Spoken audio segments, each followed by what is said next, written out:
బీజేపీలో మాత్రమే దేశమే ముందు, తర్వాత నేను అనే గొప్ప సిద్ధాంతం సాధ్యమవుతుందని భారతీయ జనతా పార్టీ తెలంగాణ రాష్ట్ర అధ్యక్షుడు రామచంద్రరావు అన్నారు. గట్కేసర్లో నిర్వహించిన సికింద్రాబాద్ అసెంబ్లీ తార్నాక డివిజన్ పండిత దీన్ దయాళ్ ప్రశిక్షణ అభియాన్ కార్యక్రమంలో ఆయన పాల్గొన్నారు.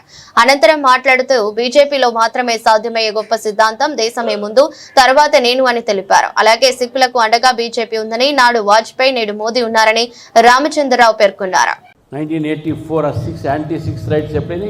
1984 ఇందిరాగాంధీని చంపిన తర్వాత. ఆ రోజు జనరల్ ఎలక్షన్ జరుగుతూ ఉండే దేశవ్యాప్తంగా కూడా. అటల్ బిహారీ వాజ్పేయి గారితో పెద్ద పెద్ద నాయకులందరూ కూడా ఆ రోజు పోటీ చేస్తూ ఉన్నారు. శ్రీమతి గాంధీ గారి హత్య అయిన తర్వాత యావత్ దేశంలో కాంగ్రెస్ గూండాలు, కాంగ్రెస్ నాయకులు సిక్ సమాజాన్ని ఊతకూత వస్తూ ఉంటే ఆ రోజు వాజ్పేయి గారు చెప్పారు, సిక్కులు కూడా మన హిందువులే, సిక్కులను చంపుతుంటే తప్పు, మనం రక్షణ ఇద్దాం. ఆ రోజు ఢిల్లీలో అనేక ప్రాంతంలో భారతీయ జనతా పార్టీ ఆ సిక్కు కుటుంబాన్ని మనం ఆదుకున్నాం. దాని ఫలితం ఏమైంది? హిందూ బ్యాక్లాష్ అని వచ్చింది. శ్రీమతి గాంధీ గారిని సిక్కులు చంపారు కాబట్టి ఒక హిందూ మహిళ చంపారనేటువంటి ఆలోచనతో ఆ రోజు దేశవ్యాప్తంగా కూడా మొత్తం కాంగ్రెస్ గెలిచింది.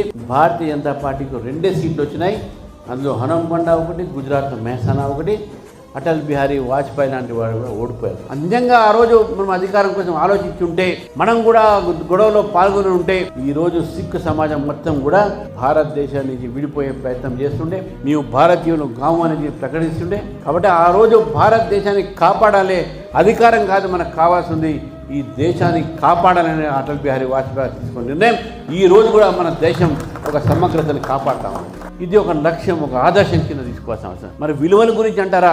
అటల్ బిహారీ వాజ్పేయి గారు ఆ రోజు నో కాన్ఫిడెన్స్ మోషన్ జరుగుతున్న సమయంలో 13 రోజులకు ఒకసారి గవర్నమెంట్ పడిపోతే 13 నెలలకు మళ్ళీ కాగానే కాంగ్రెస్ పార్టీ పెట్టినటువంటి ప్రస్తావించేసినటువంటి ఒక నో కాన్ఫిడెన్స్ మోషన్లో ఆ రోజు అటల్ బిహారీ వాజ్పేయి గారు కేవలం ఒకే ఒక ఓటుతోని, అది కూడా దొంగ ఓటుతో ఓడిపోయిన విషయాన్ని మనం గుర్తుపెట్టాం. నిజంగా మనకు ఆదర్శాలు లేకపోతే, విలువలు లేకపోతే ఆ రోజు ఒక్క ఎంపీని మనం కొనడం అనేది పెద్ద కష్టమా? కానీ విలువల కోసము, ఆదర్శం కోసము ఆ రోజు అటల్ బిహారీ వాజ్పేయి గారు నాకు పదవి పోతే పోనీ నా విలువలు మాత్రం కాపాడుతానని చెప్పేసి భారతీయ జనతా పార్టీ ఆ రోజు విలువల కోసం నిలిచిన విషయాన్ని మనం గుర్తుపెట్టుకోవాలి. ఇక్కడ అందరం కూడా ఈ యొక్క ట్రైనింగ్ క్లాసెస్ లో రావడం జరిగింది. నాకు గుర్తున్నది, ఇక్కడ చాలా మంది పాత వాళ్ళు ఉన్నారు. వాళ్ళు గతంలో ట్రైనింగ్ క్లాసెస్ చాలా కాలం కింద నుంచి వెంకటేష్ గౌడ్, రాజశేఖర్ రెడ్డి, ఓవైసీ స్కూల్లో మనము అక్కడ ట్రైనింగ్ క్లాసెస్ జరిగేది. దాని తర్వాత మళ్ళీ చాలా చోట కూడా మనం పోయినాం. ఆ రోజుల్లో అసెంబ్లీ వారిగా యూనిట్స్ ఉంటుండే, డివిజన్ వారిగా లేదప్పుడు. అసెంబ్లీ సికింద్రాబాద్ అసెంబ్లీ నుంచి అంటే దాదాపు 1987-88 ఆ ప్రాంతంలో విషయాలు చెప్తా ఉన్నాను. అప్పటి నుంచి కూడా ఈ ట్రైనింగ్ క్లాసెస్, అంతకుముందు కూడా జనసంఘ ఉన్నప్పటి ట్రైనింగ్ క్లాసెస్, ఇప్పుడు కొనసాగిస్తున్నటువంటి ట్రైనింగ్ క్లాసెస్. ఎందుకు ఈ శిక్షణా తరగతులు భారతీయ జనతా పార్టీలో ఉంటుంది అనేది విషయాన్ని కూడా మనం ఒకసారి ఇక్కడ కార్యకర్తలను కూడా గమనించారు. పార్టీ ఒక సిద్ధాంతకరమైన పార్టీ. మనకు సిద్ధాంతం, మనకు లక్ష్యం, మనకు ఆశయం, ఉద్దేశం ఈ పార్టీకి ఉన్నది. మిగతా పార్టీలు కుటుంబ పార్టీలు, మిగతా పార్టీలన్నీ కూడా అధికారం కోసం పోరాడే పార్టీలు, మిగతా పార్టీలలో ఉన్నటువంటి ఒక అవకాశవాదం, మనకు సిద్ధాంతం అనేది ఉండదు. ఏ ఎండకు ఆ గొడుగు పట్టుకునేటటువంటిగా పార్టీలు అవన్నీ కూడా. కానీ Bharatiya Janata party the party with the difference. Party with the difference ఎందుకంటామంటే, ఇక్కడ మన కార్యకర్తలు కూడా మనకు ఉన్నటువంటి ఒక ప్రయారిటీస్, మనకున్న ప్రాథమికమైనటువంటి మన లక్ష్యం ఏతుందో అది నేషన్ ఫస్ట్. ఏదైనా కానివ్వండి, దేశం మాత్రం నాకు ముందు, దేశం తర్వాతనే నేను అనేటువంటి ఆలోచన కేవలం భారతీయ జనతా పార్టీలో ఉంటుంది.